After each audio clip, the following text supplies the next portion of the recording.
नमस्कार. कल्याणचे सांगती या कल्याण चॅप्टर मेंबर्सच्या घरगुती मुलाखतींच्या सोहळ्यात मी मिलिंद विनायक काणे आपणा सर्वांचं पुन्हा एकदा स्वागत करतो. मित्रांनो, आज आपण भेटणार आहोत शिल्पा भाटे यांना, डेटा केअर रिक्रुटमेंट कन्सल्टन्सीच्या सर्वेसर्वा. आज आपण त्यांच्यावर गप्पा मारणार आहोत. त्या सुरू करूया गप्पांची मैफल. हाय शिल्पा, तू आज इथे आलीस, आम्हाला वेळ दिलास. आज आपण गप्पा मारणार आहोत आणि तुझा प्रवास एकंदर जाणून घेणार आहोत. त्यामुळे पहिले तुझा आभार मानतो तू वेळ दिल्याबद्दल. सुरुवात करूया. अगदी थँक्यू.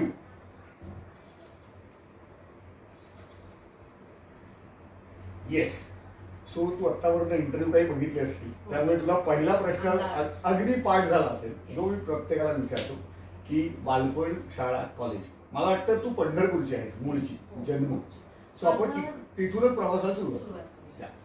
माझा जन्म झाला अहमदनगरला, कारण माझा मामा तेव्हा तिकडे होता आणि त्यामुळे माझ्या आईची डिलिव्हरी वगैरे तिकडे, म्हणजे आजोळ अहमदनगर.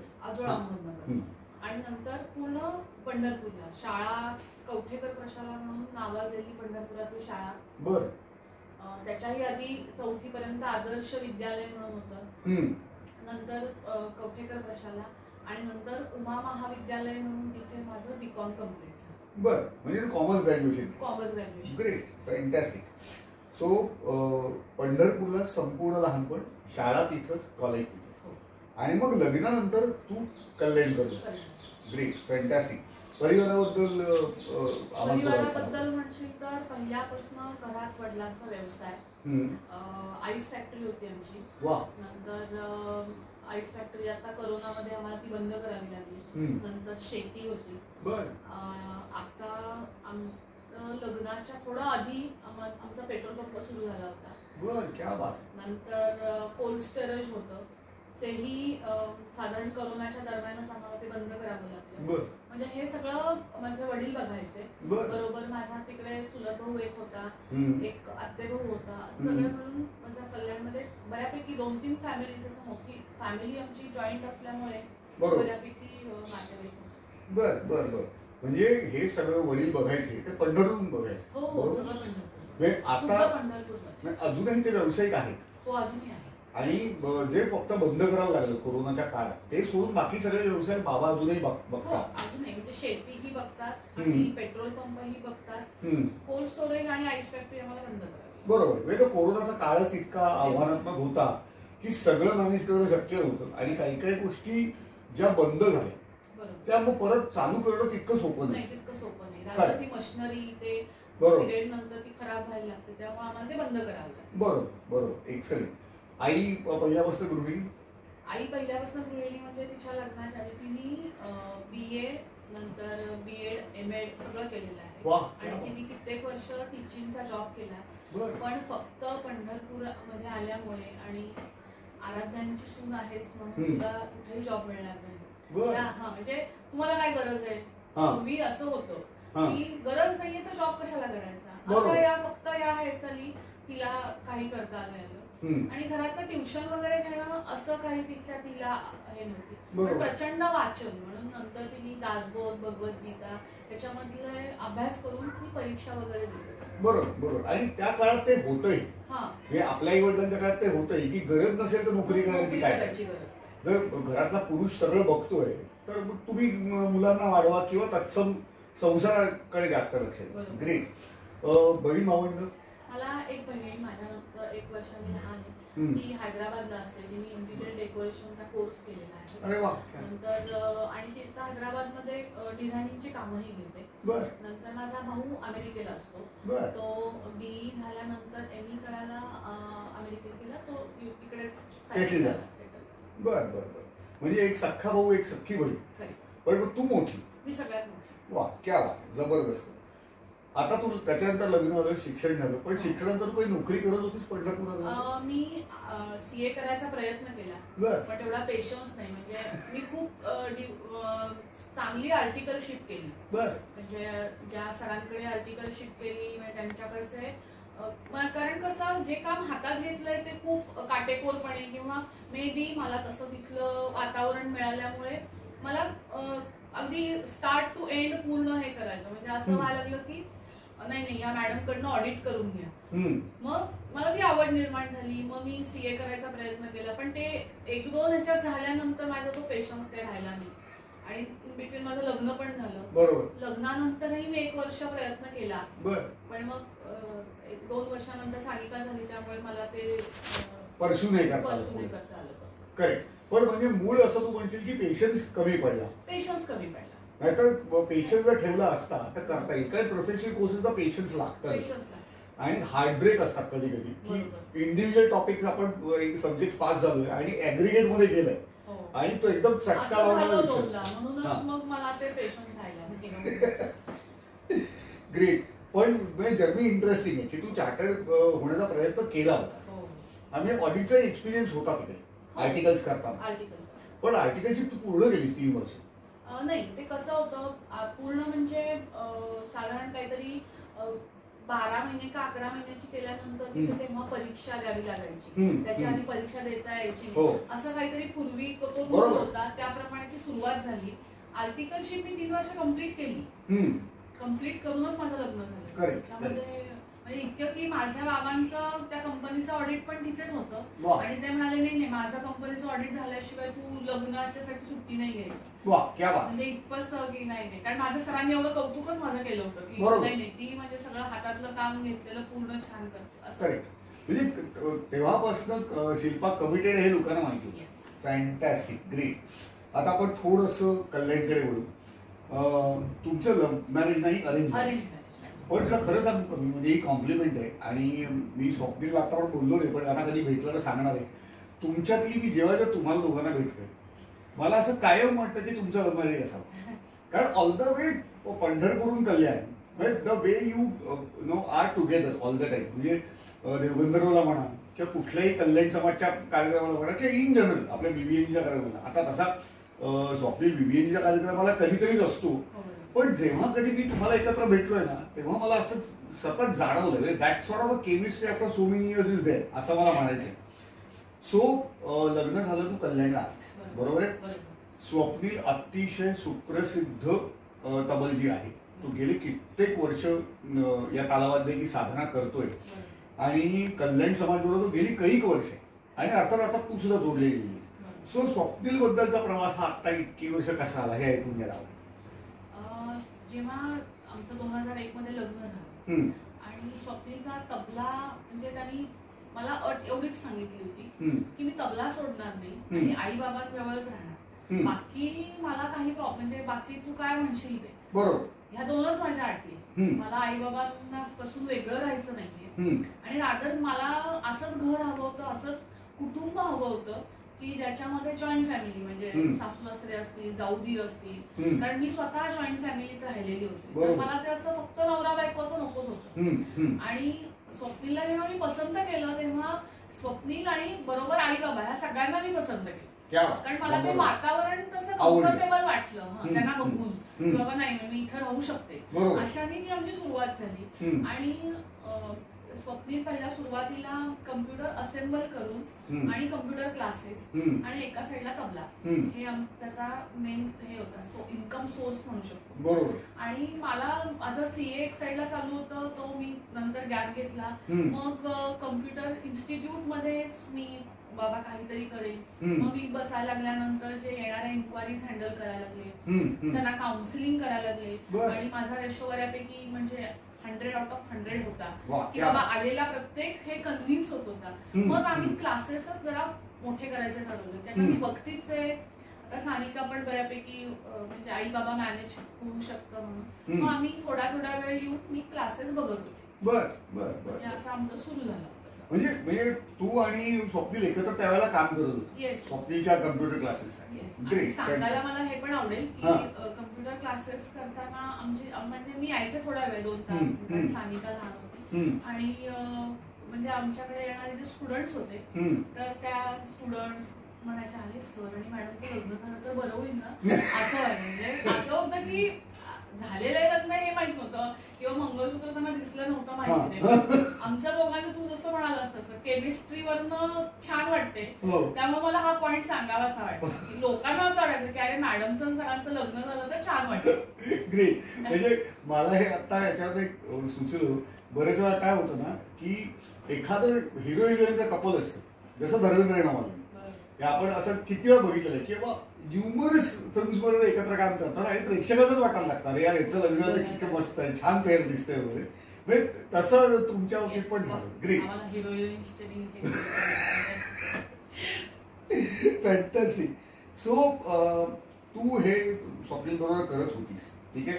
डेटा केअर रिक्रुटमेंट ही तुझी स्वतःची फर्म आहे आणि ही HR फर्म तू गेली काही वर्ष चालवतीस, बरोबर. सो तिकडे वळणं कधी झालं? आमचं हे कम्प्युटर सेंटर चालू झालं नंतर आम्ही साधारण 5 मध्ये वगैरे 5-4 दरम्यान 4ला सानिका झाली आणि त्याच्यानंतर 1 वर्षाने आम्ही जोजवालाची जागा विकत घेतली, जो माझा इन्स्टिट्यूट आहे. आणि इन बिटवीन आम्हाला एक केरॉक्स टेक्नॉलॉजीची ऑफर आली होती, त्याची फ्रँचायझी घ्या म्हणून. बरं, आता तू बघतीयस, मी पण बघतोय, तर आपण ते वाढवूया अशा अर्थाने. आणि इन बिटवीन आम्हाला ना जोजवाला मधून किंवा असे रिक्वायरमेंट्स येतच होत्या की आम्हाला एखादा कम्प्युटर हे करणारा ऑपरेटर द्या किंवा एखादा सॉफ्टवेअर जो फ्रेशर असेल आम्ही त्याला शिकवू वगैरे. अशी आहेत होत्या म्हणून आम्हाला एकाने आमच्याच एका क्लायंटने सुद्धा मग तुम्ही एक अशी प्रॉपर कन्सल्टन्सी का नाही चालू करत. आणि 2007 मध्ये आम्ही ती कन्सल्टन्सी चालू केली. Great, fantastic. आणि आता जोजवाला पण आता सुद्धा तुझं ऑफिस आहे जिकडे तू ऑपरेट करतेस, म्हणजे रेमंडचं रामदेव हॉटेल आहे ना त्याच्यावर. करेक्ट, म्हणजे रेमंड आणि रामदेवच्या मधली जी लेन आहे तो त्याच्या पुढची. अच्छा, ओके ओके. नारी म्हणून ते स्टोर आहे ना त्याच्यावर. बर बर बर. म्हणजे टिपिकल कल्याणात घर, अगदी एक चौक सोडला की घर, एक चौक सोडला की ऑफिस, म्हणजे दगदगही नाही. Fantastic, great. सो आता तू कम्प्युटर इन्स्टिट्यूटवर काम करतेस म्हणजे आता 2011 मध्ये आम्ही ती फ्रँचायझी बंद केली कारण ती फ्रँचायझी दुसऱ्या एका कंपनीने टेक ओव्हर केली. आणि आम्हाला तो टेक ओव्हरचा खर्च खूपच वाटेल ते होता. इन बिटवीन स्वप्नीला एक ऑफर पण आली होती, तो जॉब करायला लागला होता, मला दोन्ही हँडल करू शकले असते, पण ते फ्रँचायझीचा खर्च बघता वगैरे ते सगळं मॅनेजेबल नव्हतं. मी फक्त focused consultancy data current. Correct, म्हणजे तू कन्सल्टन्सीकडे वळलीस आणि मग तो जॉब कडे वळला आणि तेव्हापासून तुझा जॉबच चालू आहे. जॉब मध्ये ब्रेक, कधी तबल्यावर फुल फोकस, असा बरेच वेगवेगळे प्रयत्न आमचे करून झाले. पण म्हणजे जॉब करत, कारण कसं जॉब आणि त्याला मेन तबला सोडायचा बरोबर. आणि असं सगळीकडेच वातावरण नाही किंवा फुल तुम्ही सकाळी 9ला जाऊन संध्याकाळी 9ला आला तर तुम्ही तबला कधी करणार. मग त्याला असं 1-2 हे झाल्यानंतर त्याला मध्ये एक जॉब मिळाला की जो त्याला दोन्ही मॅनेजेबल होता, की बाबा त्याला पूर्ण 8 दिवस जायची गरज नव्हती, आठवड्यात 2दा गेलं तरी चालणार होतं. मग तेव्हा तो तबला मॅनेज करू शकत होता. आणि आता असं आहे की बाबा तो वर्क फ्रॉम होम असल्यामुळे त्याला ते दोन्ही मॅनेज छान करता येतं. करेक्ट, ऍब्सोल्युटली, कारण तितकी मुभा मिळते वेळेची. Fantastic, great. तुम्हाला एक छोटी मस्त गोड सानिकाची मुलगी आहे जी आता उच्च शिक्षणाकरता US मध्ये गेली. सो तिच्याबद्दल थोडंसं ऐकायला. सानिका 2004 मध्ये झाली. नंतर शिक्षण तिने विद्यानिकेतन डोंबिवलीला घेतलं. साधारण सुरुवात शाळा म्हणता येईल, साधारण ज्युनियर KG, ज्युनियर सिनियर आणि 1ली ते 4थी तिने विद्यानिकेतन मध्ये केलं.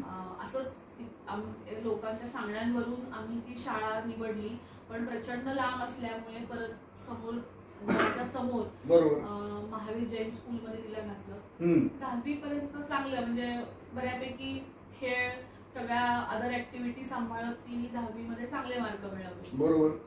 मेन फोकस, तिला डान्स आवडतो. तबल्याची ऍक्च्युली खरं तर तिचा तबल्याचं हे चांगलं, पण फक्त बाबाकडे शिकायचं नाही म्हणून. अच्छा. म्हणजे बाबांनी रागवलेलं चालत नाही या फक्त ह्याच्याखाली ती डान्स करत होती. नंतर ती खरं छान चेस खेळते, पण ते सगळं काय होतं लहानपणीच्या आवडी आणि ह्याच्यामध्ये नंतर फक्त आणि फक्त करिअरकडे. आणि आता ती सायबर सिक्युरिटी मध्ये ग्रॅज्युएशन करते. वा, फॅन्टॅस्टिक. आणि आता मला वाटतं आपण मगाशी गप्पा मारला, तू सांगितलं ती टेक्सासला आहे. आता माझ्या भावाकडे गेले टेक्सास. अच्छा, जे तू सांगितलंस की भाऊ जो अमेरिकेत सेटल झाला. Great, fantastic. म्हणजे एक मामा पण तिकडे आहे, त्यामुळे प्रोटेक्टिव्ह एन्व्हायरमेंट मध्ये. माझे भरपूर नातेवाईक आहेत. अगदी माझी सख्खी आत्या आहे, तिची मुलं आहेत. म्हणजे तिने फक्त आई म्हणायचा अवकाश, तिच्याकडे माणसं भरपूर असतात. म्हणजे हे सर्वात महत्वाचं असतं की परदेशी मुलं गेली की आई वडिलांना थोडंसं टेन्शन असतं की कारण रिचेबिलिटी हा खूप मोठा इश्यू असतो. आपण असं ठरवून केलं की उद्या लगेच निघता येत नाही. त्यामुळे अशा वेळेला आपलीच माणसं जवळ असतील तर आई वडील सुद्धा रिलॅक्स असतात की ठीक आहे, child is taken care of, हे फार महत्वाचं असतं. ग्रेट. सो आत्ता ती पूर्णपणे सायबर सिक्युरिटीवरती बेस्ड जे शिक्षण चालू आहे त्याच्याकडेच फोकस आहे. एक्स्ट्रा करिक्युलर ऍक्टिव्हिटी अशा नाही. म्हणजे त्यांना त्यांच्या कॉलेज थ्रू काही काही मिळते. म्हणजे तिला गाण्याचं काहीतरी तो त्यांचा हे असतो, 1 तास असतो. नंतर स्टेज बॅक स्टेज काहीतरी ऍक्टिव्हिटी असते. नंतर ती तिथे तिला फुटबॉल खेळायला मिळते. ती बघत नाही की तिथे मुली किती आहेत, कारण त्या जे काय 10-12 त्यांचा ग्रुप आहे जणांचा, त्याच्यामध्ये ती एकटी मुलगी असते. पण तिला प्रचंड फुटबॉल तिला खूप आवडायचा. तिथे काही वेळ नसल्यामुळे, कारण जाणं येणं सगळीकडे ते मॅनेजेबल नव्हतं, त्यामुळे कॅम्पसमध्येच ते खेळायला मिळतोय. त्यामुळे तिच्या या ऍक्टिव्हिटी पण ती करू शकते तिकडे, ती परस्यू करते स्वतःपेक्षा. एक्सलेंट. आता आपण मूळ व्यवसायाकडे बोलूया. BBNG कल्याण अख्खा ओळखतो. डेटा केअर रिक्रुटमेंट म्हणल्यानंतर एक नाव पुढे येतं आणि ते म्हणजे शिल्पा वाटे. बरोबर आहे. आणि तू एक HR प्रोफेशनल आहेस आणि हे वर्षानुवर्ष करतेस. सो HR तसं बघायला गेलं ना तर थोडासा त्रासदायक आणि अत्यंत पेशन्स असलेला व्यवसाय प्रोफेशन आहे. तुम्हाला असं पटपट घाईघाई करून एकदम संयम घालवून डोकं फिरवून नाही चालत. ठीक आहे, ठीक आहे, होईल, आपण करू, असा तो प्रकार आहे. तर मग एकंदर या व्यवसायाच्या वेगवेगळ्या अनुभवांबद्दल तू काय सांग? डेटा केअर मध्ये मी जसं म्हटलं तसं 2007 मध्ये काही मध्ये ब्रेक वगैरे झाले शिक्षण म्हणून, नंतर एक 7-8-9 त्याच्यानंतर 11 नंतर म्हणते 2011 नंतर क्लासेस पूर्ण बंद झाले आणि फुल्ली फोकस जेव्हा मी डेटा केअर करायला लागले तेव्हा मी स्वतः, म्हणजे जस्ट डायल असू देत किंवा कोल्ड कॉलिंग असू देत, मी स्वतः कंपन्यांना अप्रोच करायचे. करेक्ट. नंतर स्टाफ होता त्या, म्हणजे माझ्याकडून सगळी काय म्हणता येईल त्यांना पेमेंट टर्म्स कम्प्लीट झाल्यावर स्टाफला आम्ही त्याचं रिक्वायरमेंट फॉरवर्ड करायचो. बरोबर. आणि त्यांच्याशी माझं सारखं फॉलोअप असायचं की त्यांचं काय झालं, त्यांचं काय झालं. आणि अशा तऱ्हेने आम्ही आमचं व्यवस्थित प्लॅन करायचो की कसं त्यांची रिक्वायरमेंट आपल्याला हँडल करायची. बरोबर. आता ह्याच्यामध्ये असं होतं की जसं तू म्हणालास की खूप पेशन्सचं काम आहे. तुमच्या मॅनपॉवर लागल्यानंतर, जॉईन झाल्यानंतर कॅन्डिडेट पेमेंट मिळणं, वेळेवर मिळणं ही खूप मोठी टास्क आहे. आणि म्हणजे आहे बऱ्यापैकी पेमेंट, म्हणजे काय म्हणता येईल, वसुली बऱ्यापैकी करायची. म्हणजे 100% नाही म्हणता येणार, बरोबर, पण 80-90% वसुली होत होती. वेळेवर करणं, खूप कमी क्लायंट्स असतात. मग त्या ठिकाणी आपल्याला क्लायंट न गमावता कधी बाबा रागून, कधी गोड बोलून ते पेमेंट करू शकतो. म्हणजे मॅनेजेबल होत होतं. बरोबर. साम दाम दंडबेर सगळं वापरावं. सगळं म्हणजे काही काही ठिकाणी ते देणार नाहीत म्हणलं तर मी म्हणलंय बघा मी वसूल तर करू शकते. म्हणजे आता अशा ह्याच्यावरती बोलल्यानंतर सांगायला आवडेल पण की बाबा जर तुम्ही, आपण एवढे प्रामाणिक प्रयत्न करतो तर असे पण क्लायंट होते की सगळं रिटर्न मध्ये घेऊनही तुमचे म्हणाले की आम्ही कॅन्डिडेट आमच्याकडे आहे, जर तुम्हाला पेमेंट मी पेमेंट तर मी देणार नाही,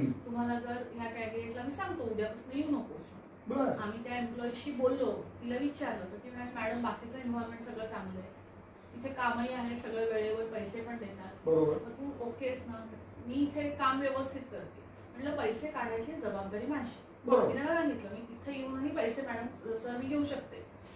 म्हणजे असं नाही, आम्ही करतो ना प्रयत्न, एक तर तुम्हाला फ्री हवंय ते तुम्ही आधी क्लिअर करा. आम्ही फ्री सुद्धा द्यायला तयार आहोत. बरोबर.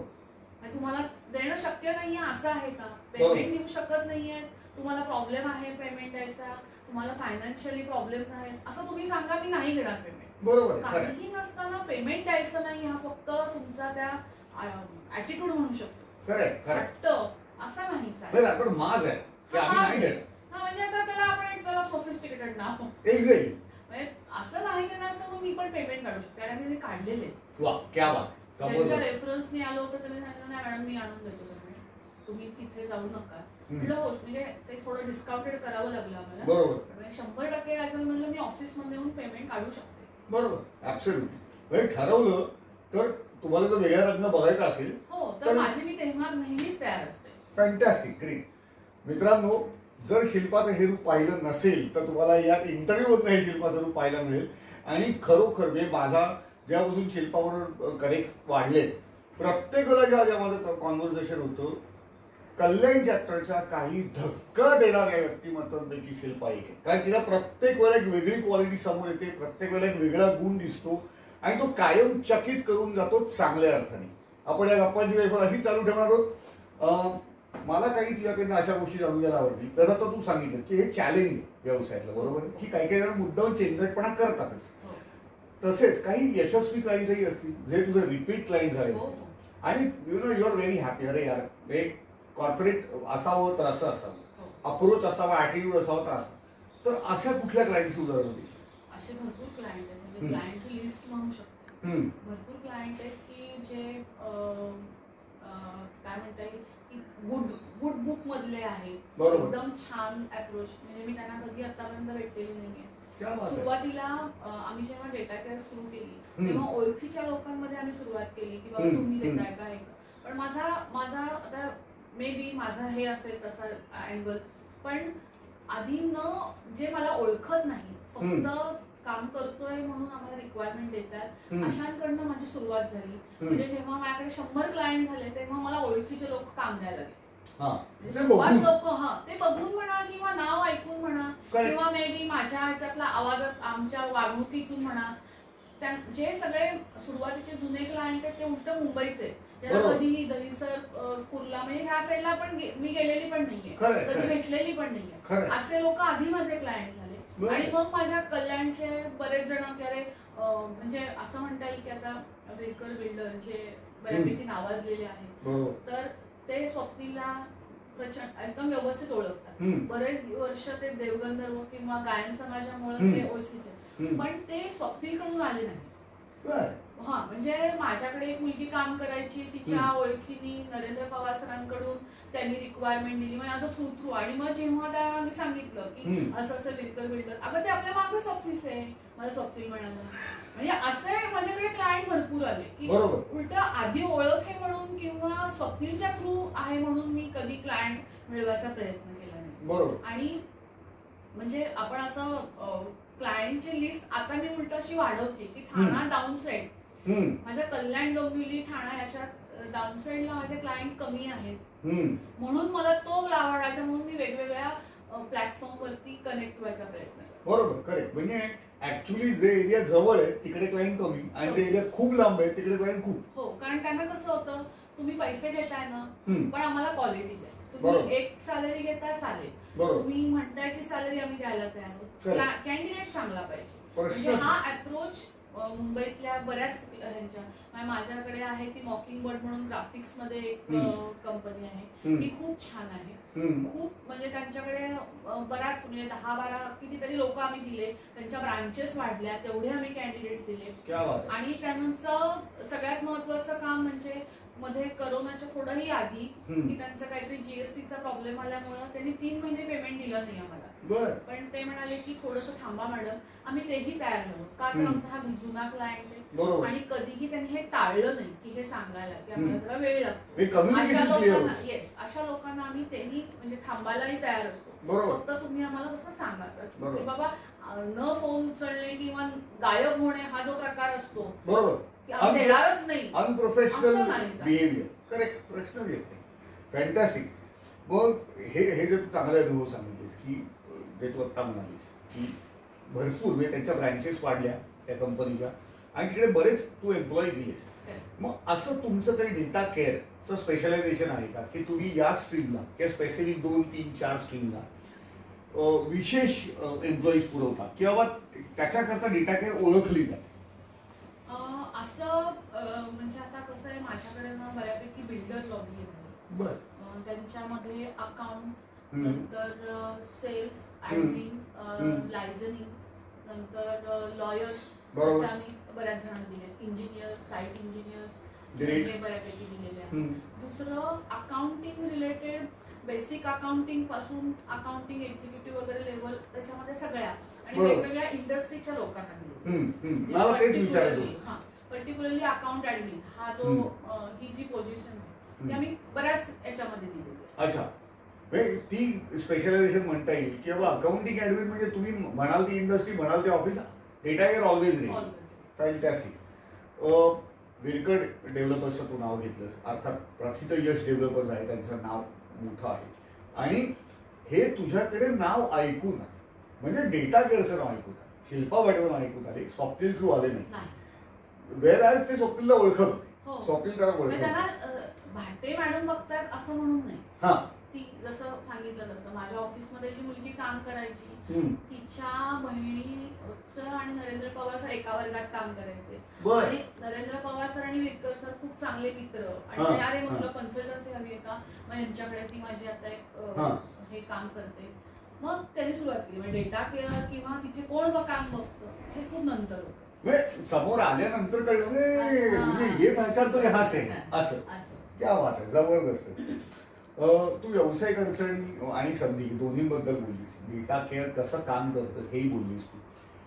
तर वेगवेगळ्या प्लॅटफॉर्मवर असतेस असा तू मगाशी उल्लेख केलास आणि जिकडे प्लॅटफॉर्मवर असतेस तिकडे प्रयत्न काय असतो की कल्याण डाऊन नये, म्हणजे ठाण्यापासून कल्याणच्या भागात आता तू स्पेसिफिकली कॉन्सन्ट्रेट किंवा फोकस करतेस की तुझा क्लायंट बेस वाढला पाहिजे, ज्याच्याकरता अर्थात आपण काय करतो प्रॉस्पेक्टिंग नाही, बरोबर आहे, आणि तू अतिशय यशस्वीपणे काही वर्ष नेटवर्किंग करतेस. त्यातलाच एक नेटवर्किंग प्लॅटफॉर्म आहे बीबीएनजी. सो बीबीएनजीच्या एकूण अनुभवाबद्दल काय सांग? बीबीएनजीच्या किंवा मी त्याच्या आधी तुला एक असं सजेशन देईन की कुठल्याही प्लॅटफॉर्मवरनं व्यावसायिक का जॉईन व्हावं, म्हणजे मी का झाले हे मी आधी सांगेन. जेव्हा मी म्हणलं तसं की साधारण सानिकाचं 8वी 9वी तेव्हा तिचा मला अभ्यास घ्यावा लागत नाही आणि मी बऱ्यापैकी एक 8-9 तास माझं काम बघू शकतो, अशा वेळेला स्वप्नील पण म्हणाला ग ही एक दुसऱ्या एका प्लॅटफॉर्मला मी जॉईन झाले, तर तू हो जॉईन हो, तू जाऊन बघ, तिथे गेल्याशिवाय कळणार नाही. आणि कसं आहे मला रोज प्रवास करणं ठाणा बिणा मला ते अवघड वाटत होतं, तर त्यांचं आता कल्याणलाही चालू होतं, तर तू जाऊन बघ त्याच्याशिवाय कळणार नाही. बरोबर. तर माझं तेव्हा असं होतं की त्याच्या आधी आम्ही म्हणजे असं की जो तुमच्याकडे 10 जर क्लायंट येत असतील 10 आम्ही रिक्वायरमेंट त्यांच्या कम्प्लीट करायचो, 10 लोकांना त्यांचे 10 याचे पेमेंट क्लिअर करायचो, म्हणजे आमच्याकडनं 100% काम व्हायचं. आम्ही थोडक्यात म्हणायचं तर लय भारी आमचं काम चालू होतं. नक्कीच, प्रश्न नाही, 100% स्ट्राईक रेट खूप मोठा. हा, म्हणजे असं होतं की अरे काय आपण म्हणजे काय भारी, जे येतील त्यांना कन्व्हिन्स करणं, ती कामं कम्प्लीट करणं, प्रश्नच नाही. आणि मी त्या प्लॅटफॉर्मला जॉईन झाले, त्या मीटिंगला गेले आणि तिथे गेल्यानंतर म्हणजे मी शॉकिंग होते, म्हणजे जे काय माझं मी हे होते भारी वाटत होतं मला ते, म्हणजे मी एकदम माझं सगळं हवाच गेली माझ्याकडे. का तर अशा प्लॅटफॉर्मला गेल्यानंतर तुम्हाला कळतं तुमच्यापेक्षा वयाने लहान, तुमच्यापेक्षा एक्सपिरियन्सनी लहान लोक किती काय काय करतात. म्हणजे नेटवर्किंग प्लॅटफॉर्मला जॉईन होण्याचं हे पहिलं कारण आहे की तुम्हाला त्या जमिनीवर राहता, तुम्ही तुमच्यापेक्षा वेगवेगळ्या बिझनेसला तुम्ही हे करता, टेक्नॉलॉजी तुम्हाला कळते, काय अपडेटेड आहे ते कळतं, म्हणजे तुम्हाला तुमच्या व्यवसायाला जर अपडेटेड आणि इनोव्हेशन द्यायचं असेल तर प्लॅटफॉर्मला कुठलाही कनेक्ट होणं गरजेचं. आणि आता जर तुम्ही बीबीएनजीचा खास म्हणता तर बीबीएनजीच्या तुम्ही हे सांगेन की इथे सगळ्यात महत्वाचं आहे क्रॉस चॅप्टर.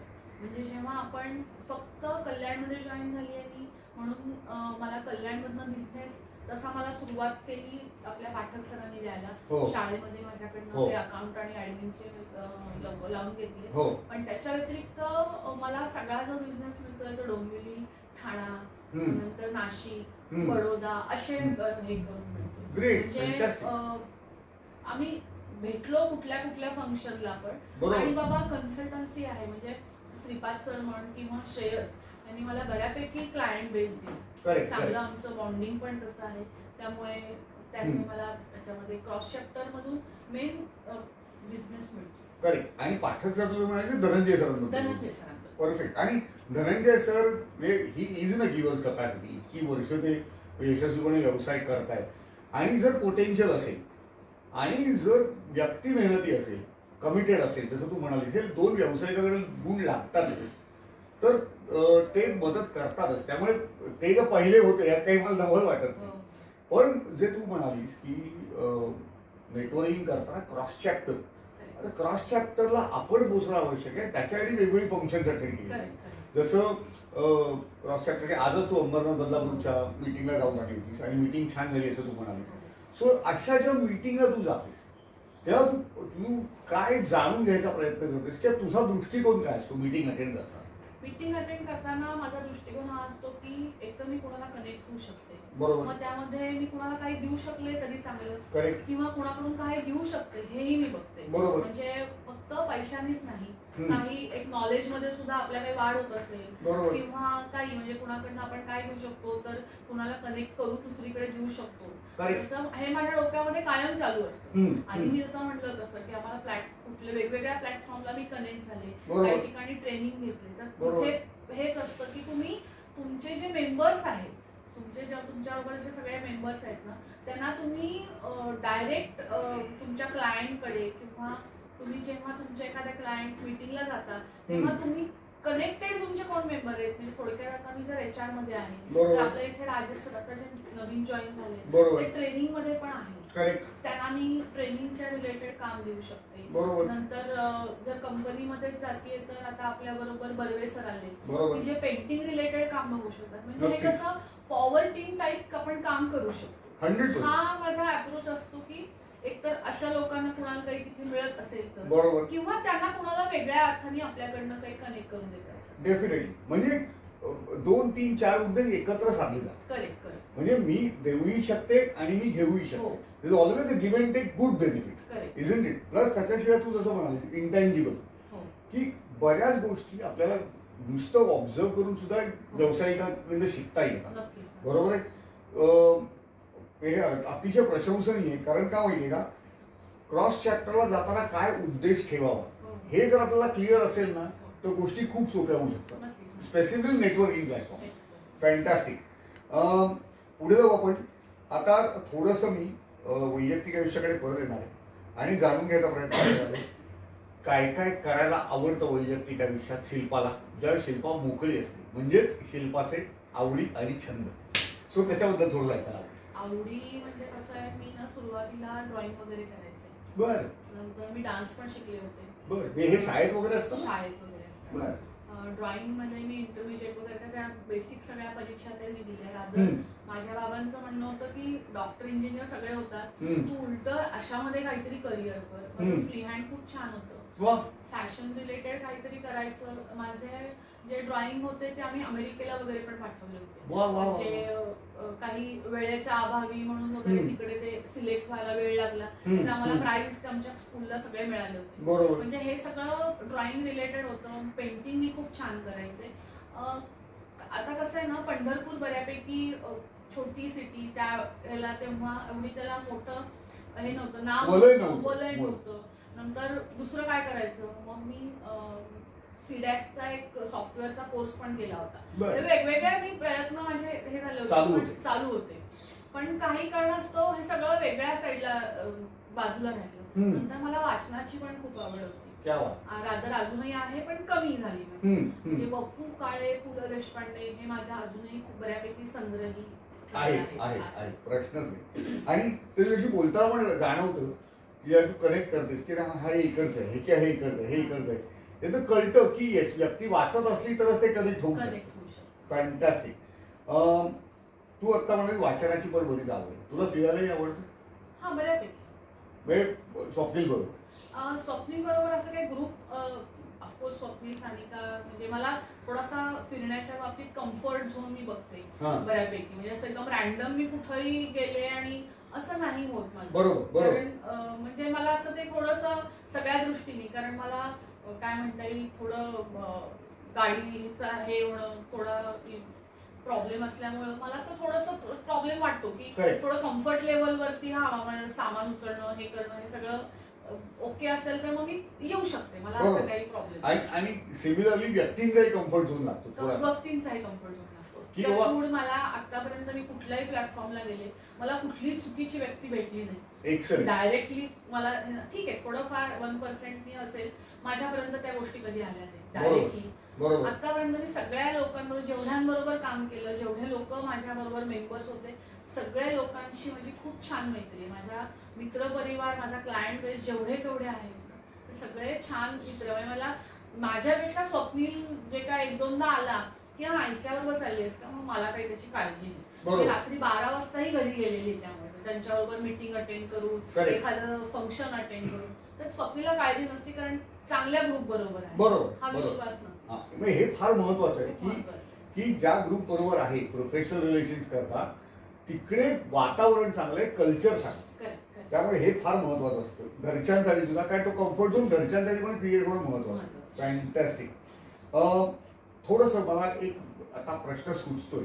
ओके, बरेच वेळेला ना म्हणजे आता जवळपास आपण 4-5 वर्ष एकमेकांना ओळखतोय, बरोबर, पण बरेच वेळेला ना मला तुझ्याशी काय बोलायचं हे कायम कोड असायचं, किंवा मला असं कायम वाटायचं की शिल्पा ना म्हणजे मितभाषी अवतरण चिन्ह त्याच्याही खालची व्यक्ती आहे बहुतेक. म्हणजे ही बोलते का नाही बोलत, का बोलायला मुळात आवडत नाही, का हिला आपण बोलू शकतो का, असं काही न्यूनगंड स्वतःबद्दल आहे. मला शेवटपर्यंत ठरवता यायचं नाही.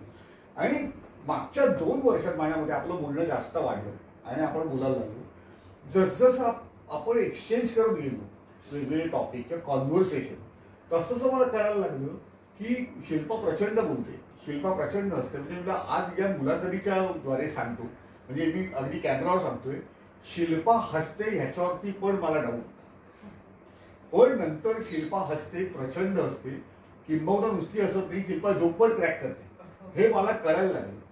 तर मग हे असं माझ्या बरोबर झालं का असं बऱ्याच जणांच्या बाबतीत होतं की शिल्पाच्या मितभाषीपणामुळे शिल्पा खुलून गप्पा मारू शकते, लोकांना कळत नाही असं नाही म्हणता येणार. त्या वेळेवरती किंवा ह्याच्यावरती पण डिपेंड होतं. पण असं मी गेलिया ग्रुप मध्ये आली आणि मी खूप बडबड सुरू केली असा माझा स्वभाव नाही.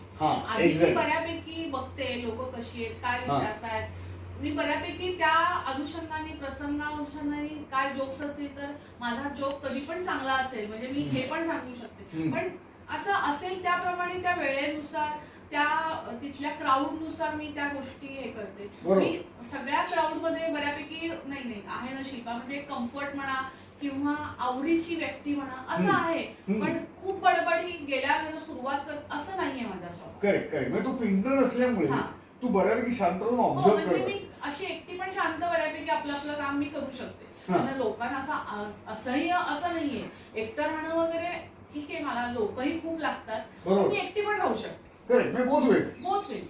पण शिल्पा येईल, इन्व्हॉल्व होईल, पण शांतपणे पहिलं निरीक्षण करेल, कम्फर्ट झोन क्रिएट होईल आणि मग हळूहळू शिल्पा. म्हणजे मी आता सांगितलं तुम्ही की 10 काम आहेत, असं आहे एखाद्या कामाला कुणीच नाहीये ते पण मी करू शकते, किंवा मला जे काय आवडीचं काम आहे तेही मी करू शकते. करेक्ट. पण शिल्पा पटकन मिसळून बोलायला लागेल अचानक आणि प्रचंड गप्पा मारेल असं नाही. माझ्या मी इव्हन बिझनेस सुटी आलाय व्हिजिटर आणि पटापट देईल त्याला पकड असं माझा हे नाही. म्हणजे असं लोक करतात ते मला आवडत नाही, जमतही नाही. बरोबर. पिंड असं असल्यामुळे शांत आरामात व्यवस्थित तुझी गाडी चालते, तुझ्या कम्फर्ट झोनला घेऊन. फॅन्टॅस्टिक. आता जरा जाणार मी स्वप्नीलची आवड, तुझी आवड, अशी कॉमन आवड असलेल्या देवगंधर्व. ठीक आहे. देवगंधर्व कल्याणातला अतिशय गाजलेला महोत्सव, कल्याण गायन समाज, आपण सगळ्यांनाच कितीतरी वर्ष प्रसिद्ध असलेली संस्था, आणि त्यांच्याशी तुम्ही दोघेही अतिशय जवळून रिलेटेड, बरोबर. म्हणजे मी तुझ्याचकडनं ऐकले देवगंधर्व जर असेल आणि त्याच्या समोर कुठला प्रोग्राम असेल तर शिल्पा काय टाळेल किंवा काय पोस्टपोन करेल, तर आम्हाला सगळ्यांना उत्तर माहिती असतं की देवगंधर्व पोस्टपोन नाही. सर देवगंधर्व बद्दल आम्हाला थोडक्यात ऐकायला. देवगंधर्व हा कल्याण गायन समाजाचा एक मानाचा प्रोग्राम म्हणता येईल. त्या ह्याच्यामध्ये वेगवेगळे लोक म्हणजे काय खूप नावाजलेले गायक गायिका येऊन तिथे परफॉर्म करतात. तर यामध्ये कल्याण गायन समाजाच्या थ्रू म्हणजे ही अशी संस्था आहे ज्याच्यामध्ये नो प्रॉफिट नो लॉस वरती ती चालते. बरोबर. आणि त्यांचा हाच उद्देश आहे की लोकांनी चांगलं ऐकावं, चांगलं बघावं, म्हणजे कथ्थक डान्स अशा गोष्टी. बरोबर. तर आता त्यांचे क्लासेस पण आहेत. बरोबर. तर याच्यामध्ये माझ्या म्हणजे स्वप्नीलची 100% इन्व्हॉल्वमेंट असते. यामध्ये जे काही प्रोग्राम्स आहेत त्यामध्ये सगळं स्वप्नीलच्या कलेनी जे काय स्वप्नील करतोय, खाणं पिणं म्हणजे काय तो परफॉर्म करणार असेल आणि नसेल तरीही बऱ्यापैकी मी त्याच्या कलेने घेते. म्हणजे इतर वेळा मी एवढं ऐकून घेत नाही कोणाचं. म्हणजे त्या दरम्यान जर त्याचं काही असेल तर मग मी ते सगळ्या वेळा सांभाळते. बरोबर, काहीच प्रॉब्लेम नाही. म्हणजे त्याच्यामध्ये आणि कसं आहे म्हणजे मी अशा दृष्टीने कुठल्याही म्युझिक प्रोग्रामला बघते की आपण आपलं काम नसेल तर काय करतो, फेसबुक, व्हॉट्सअप किंवा जर आवडीचं वाचलं तर चांगली गोष्ट आहे, अदरवाईज आपण टाइमपास करतो. जर तुमच्या चांगलं कानावर पडत असेल, एक तुम्ही चांगला वेळ घालवत असाल, तुम्ही त्या वेगळ्या दृष्टीने जर तुम्ही त्या म्युझिककडे बघत असाल तर एक चांगल्या ग्रुपला तुम्ही जॉईन होता. अशा दृष्टीने आम्ही सगळ्या लेडीज जातो त्या 3 दिवस आमचा तो लग्न सोहळाच असतो. हा एक्झॅक्टली. आणि मी ह्याच्याबद्दल प्रचंड ऐकून आहे की म्हणजे शुक्रवार, शनिवार, रविवार तो वीकेंड, ज्या दिवशी देवगंधर्व असेल त्या दिवशी नथिंग डुईंग, बाकीचं काहीही करायचं नाही, आपली हजेरी तिकडे पाहिजे. आणि जे तू आता म्हणालीस की तेव्हा तू स्वप्नीच्या कलाकारांनी घेतली, त्याचं कारण आहे त्याचं डेडिकेशन. हे त्याने देवगंधर्व म्हणजे गायन समाजाला वाहून घेतल्यासारखंच आहे तबल्याच्या कलेमुळे, आणि इतकी वर्ष तो या कालावधीची सेवा करतोय. फॅन्टॅस्टिक. आपण अगदी शेवटच्या टप्प्यात आलोय. मी एक शेवटचा प्रश्न विचारणार आहे, मग आपण रॅपिड फायर राऊंड कडे जाऊ. इतकी वर्ष तू व्यवसाय करतेस, सगळ्या आवडीनिवडी जपून, कल्याणात तुला इतकी वर्ष झाली, बरोबर आहे. डेटा केअर रिक्रुटमेंट कन्सल्टन्सी मोठी करण्याकरता भविष्यात काय करायचं? मोठी करण्याकरता म्हणजे आता मी आधी रॅन्डमली सगळी कामं करायची, रिक्वायरमेंट आली त्याचं बऱ्यापैकी म्हणजे पेमेंट टर्म्स वगैरे बसत असतील तर, त्याच्यामध्ये जर कामात बसत असेल तर प्रत्येक कंपनीचं काम करायचं. बरोबर. आता आम्हाला असा कचरा गोळा नाही करायचा. आम्हाला 100 आहेत म्हणून 100 कंपन्यांना नाही काम करायचं. आता आम्ही ठरवू की त्यांचं कुठली कंपनी आहे, त्यांचं काय बॅकग्राऊंड आहे, त्या कंपनीचा कसा एम्प्लॉईज काम करतात वगैरे वगैरे, त्याच्यावरती आम्ही फोकस करून क्वालिटी द्यायचं. भलेही आमच्याकडे क्लायंट लिस्ट जरी कमी, नवीन क्लायंट लिस्ट कमी जरी असली तरी चालेल, पण जे 10 क्लायंट असतील ते खणखणीत असतील की जे माझ्याकडे टिकतील आणि मी त्यांना चांगली सर्व्हिस देऊ शकतो. बरोबर, ऍब्सोल्युटली. म्हणजे rather than quantity you want to go for quality. की बाबा आहेत ते दणक्यात आहेत, काम करायला मजा येते, क्वालिटी काम होतं, आणि मेन म्हणजे समाधान मिळतं, नुसता पैसा. So that is what data care is planning आहे. फॅन्टॅस्टिक. वाचून हे ऐकून खूप बरं वाटलं. कारण काय at the end of the day मला स्वतःला असं वाटतं की लॉंग टर्म मध्ये क्वालिटीच टिकते. आपण आसपास खूपच क्वांटिटी जमा केली पण त्यात क्वालिटी नसेल तर शेवटी at the end of the day filter होऊन कधीतरी निघून जातं. आणि मग आपण असं म्हणतो अरे हातातनं वाळू गेली, जसे तो प्रकार होतो, हातातनं वाळू घेतल्यानंतर उपाडी नंतर तो प्रकार आपल्याला अनुभवाला येतो. फॅन्टॅस्टिक शिल्पा, खूप मजा येते. आपण शेवटच्या सेगमेंटकडे वळणार आहोत. मित्रांनो, आपण गप्पा मारतोय डेटा केअर रिक्रुटमेंट कन्सल्टन्सीच्या सर्वा शिल्पा भाटे यांच्याबरोबर. अतिशय खुमासदार रंगलेली मुलाखत आहे. शिल्पा अतिशय मनमोकळेपणाने आपल्याला तिचा अनुभव शेअर करते. आपण आता तिला विचारणार आहोत 10 खुमासदार प्रश्न रॅपिड फायर राऊंडच्या माध्यमातून. शिल्पा तयार? फॅन्टॅस्टिक. मी 10 प्रश्न तुला विचारणार आहे आणि त्याची तुला पहिली सुचतील ती उत्तर द्यायची. तुला अर्थात ऑप्शन असतील. इंटरव्ह्यू आतापर्यंत आपल्या मित्रमैत्रिणींचे पाहिले तर तुला कल्पना आहे. So let's begin. प्रश्न नंबर 1. शिल्पा मोकळ्या वेळेत काय करते? झोप काढते, पुस्तक वाचते का फिरायला जाते? ऍब्सोल्युटली. एक्सपेक्टेड. प्रोफेशनल लाईफ मधली शिल्पाला न आवडणारी एक गोष्ट अथवा एक व्यक्ती कोणती? खूप बडबड करणारे लोक, खूप चेंगटपणे काम करणारे लोक, म्हणजे घोळवत राहतात, किंवा अयोग्य सिस्टीमला बरोबर घेऊन चालणारे लोक? अयोग्य सिस्टीम असं नाही म्हणणार, खूप बडबड करणारे किंवा चेंगट लोकांना मला टाळायला आवडेल. Over a period of time कंटाळा येईल. पेशन्स माझ्याकडे खूप कमी आहे, तो माझा थोडा ड्रॉबॅक आहे. आणि विशेषतः चेंगट असतील तर शिल्पाच्या शिस्तीला इतर. प्रश्न नंबर 3. खालीलपैकी शिल्पाचा आवडता गोड पदार्थ कोणता? गुलाबजाम, पुरणपोळी का बेसनाचा लाडू? पुरणपोळी आणि बेसनाचा लाडू. वा, क्या बात आहे. म्हणजे एक नाही 2 आहेत. सुपर. नंबर 4.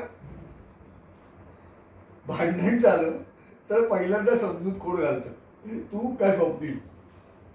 सॉरी असं आम्ही दोघंही म्हणत नाही, किंवा स्वप्नील असंही खूप वेळा होतं की कारण काय कुणाच्या चुकीमुळे झाल्यापेक्षा तो बडबड करतो, मी त्यावेळेला शांत असते, पण मी जे म्हणते तेच खरं करते. सॉरी हा प्रकार नाहीच म्हणायचा. आणि मला जे करायचं तेच मी करणार, ते फक्त कन्व्हिन्स वेगळ्या पद्धतीने करा. स्वप्नील, तू इंटरव्ह्यू बघितल्यानंतर काय वाटलं हे नक्की सांग. पण हे तू एकदा गप्पांच्या ओघात पण बोलली होतीस की वेगवेगळ्या प्रकारे मला कन्व्हिन्स करायला लागतं. कारण स्वप्नील हा असा असं कर आणि करणारा असा नाहीये. त्यामुळे त्याला फक्त पद्धत वेगळ्या वेगळ्या दरवेळेला करायचं, तो पेशन्स माझ्याकडे नाहीये. माझा ड्रॉबॅक मी म्हटलं तसं की म्हणजे मी खूप छान करून घेऊ शकते. पण इतर तो शांत असतो. हा बऱ्यापैकी, म्हणजे असं खूप उगीच चिडलाय असं काही स्वभाव नाही. किंवा तू जे म्हणतेस की शेवटी मी म्हणते तेच मी खरं करते, पण ते तुला करू देतो मी हक्काने. म्हणजे ते आता कसं आहे, ओव्हर पिढ्याचं ते आता हे झालेलं आहे. की ठीक आहे, शिल्पाचंच बरोबर. ग्रेट. पुढचा प्रश्न, खालीलपैकी तुझा आणि स्वप्नील मधला कॉमन छंद कोणता? नाटकाला जाणे, गाण्याचे कार्यक्रम पाहणे का फिरायला जाणे? गाण्याचे कार्यक्रम आणि फिरायला जाणे. करेक्ट, कारण गाण्याचे कार्यक्रम म्हटल्यानंतर गायन समाज आलोच. फॅन्टॅस्टिक. 6वा प्रश्न, कल्याणशिवाय स्थायिक व्हावं लागलं तर कुठं स्थायिक व्हायला आवडेल? पुणे, नाशिक का कोकण?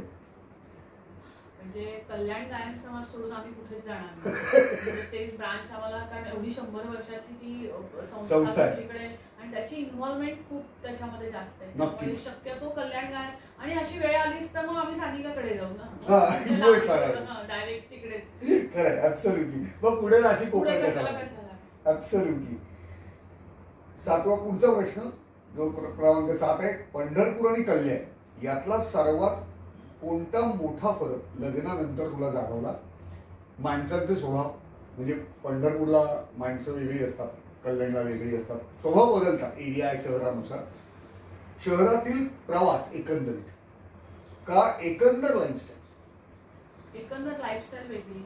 नंतर प्रवास म्हणाल तर मी कधीही जास्त बसनी ट्रेननी असा प्रवास केला नाही. बरोबर. मी माझ्या जी काय आपली पर्सनल गाडी त्याच्यातूनच जायचे. बरोबर. मला प्रवासाचा थोडा फोबिया असेल म्हणू शकतो. आणि मी इथे आल्यानंतर म्हणजे मी आधी मुंबई मधला कधीच मुलगा करणार नाही असं मी ठरवलं होतं, का तर लोकलनी जावं लागेल. आता मला उलट मी लोकल सगळ्यात प्रेफर करते. म्हणजे मी मीटिंगला वगैरे असेल ना तर बाकी ओला किंवा स्वतःच्या गाडीपेक्षा मी लोकल प्रेफर करते. तर तुम्ही वेळेत पोहोचता. एक्झॅक्टली, प्रश्न नाही. परत पार्किंग घ्या, म्हणजे गाडी घेऊन गेला तर तुम्ही पार्किंग वगैरे हे इश्यू असतात.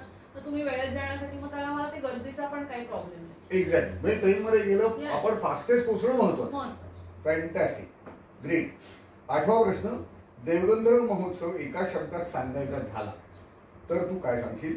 मस्तच, अवर्णनीय का आनंददायी? आनंददायी. वा, क्या बात. 9वा प्रश्न, स्वप्नील मधील कोणता एक गुण आपल्यात यायला हवा असं तुला वाटतं? शांतपणा, मिश्किलपणे बोलणं का खूप माणसं बोलणं? तो शांत नाही म्हणजे माणसं जोडतो तोच गुण आहे. राधा आमच्या दोघांकडे पण आहे, काहीच प्रॉब्लेम. पण स्वप्नील शांत शांत म्हणजे असं कुठल्याच अँगलने शांत म्हणजे तो एक वेळ कमी बोलणारा असू शकतो, शांत तोही नाही आणि मीही नाही. म्हणजे it's again a discovery for us also. पण खूप माणसं जोडण्याचा स्वभाव तुझ्याकडे आहे. पण जर अडॉप्टच करायचं म्हटलं तर तो करायला. एक्सलेंट. आणि शेवटचा प्रश्न, शिल्पा, एक कोणता छंद आहे जो शिल्पा सोडूच शकत नाही? हॉटेलमध्ये खाणे, गाणं ऐकणे का फिरायला जाणे? सगळेच आहे.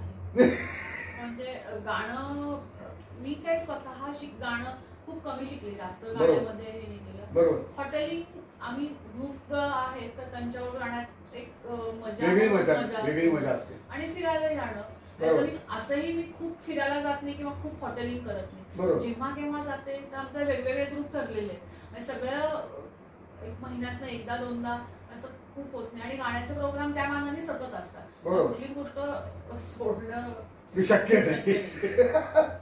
ग्रेट. मित्रांनो, ही होती शिल्पा भाटे यांच्याबरोबरची खुमासदार रंगलेली मुलाखत. आपण आज खूप गप्पा मारल्या, शिल्पाला वेगवेगळ्या ढंगाने जाणून घ्यायचा प्रयत्न केला आणि तिनेही आपला अपेक्षाभंग केला नाही. करिअर तर कळलंच, पण शिल्पाचे वेगवेगळे छंद आणि शिल्पाचा एकूण प्रवास आपल्याला जाणून घेता आला. शिल्पा, तू आज इथे आलीस, आम्हाला वेळ दिलास, छान गप्पा मारल्यास, त्याबद्दल थँक्यू सो मच. पुढच्या भागात आपण परत भेटू मित्रांनो. आज इथेच थांबू. पुढच्या भागात एक नवीन मेंबर, एक नवीन मुलाखत. तोपर्यंत काळजी घ्या. धन्यवाद.